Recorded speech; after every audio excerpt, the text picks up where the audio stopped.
ప్రార్థించారు. ప్రార్థన అంటే మనుషులతో మాట్లాడలా. ప్రార్థన అంటే నువ్వు దేవునితో మాట్లాడుతున్నావు. జాగ్రత్త. ప్రార్థన అంటే నిన్ను సృష్టించిన సృష్టికర్త నీ దేవుడు గొప్పవాడు. ప్రార్థన అంటే సమస్తాన్ని ఎరిగి ఉన్న దేవుడు. నువ్వు దేవుడితో మాట్లాడుతున్నావు. జాగ్రత్త. మనుషులతో కాదు, జోకులు కాదు, చెడ్డర్లు కాదు, విన్నట్టు కాదు. ప్రార్థన అంటే టైం పాస్ అయిన జీవితం కాదు. ప్రార్థన అంటే నీ జీవితాన్ని ప్రభుతో కలపడం, ప్రభు నీతో దర్శించడం, నీకు జవాబు ఇవ్వటం. ప్రార్థన అంటే ఆయనతో నువ్వు మాట్లాడుతున్నావు. శక్తివంతమైన నీ దేవుడితో, నిన్ను సృష్టించిన సృష్టికర్త నీ దేవుడు. ప్రార్థన అంటే తమాషా కాదండి.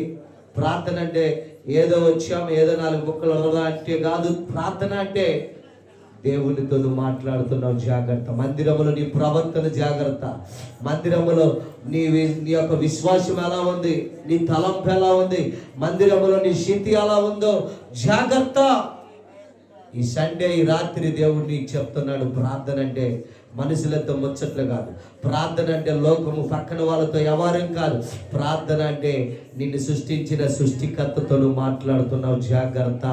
దేవుడితో నువ్వు మాట్లాడుతున్నావు. ప్రార్థన అంటే నీ సమస్యలు దేవుడికి చెప్పడం.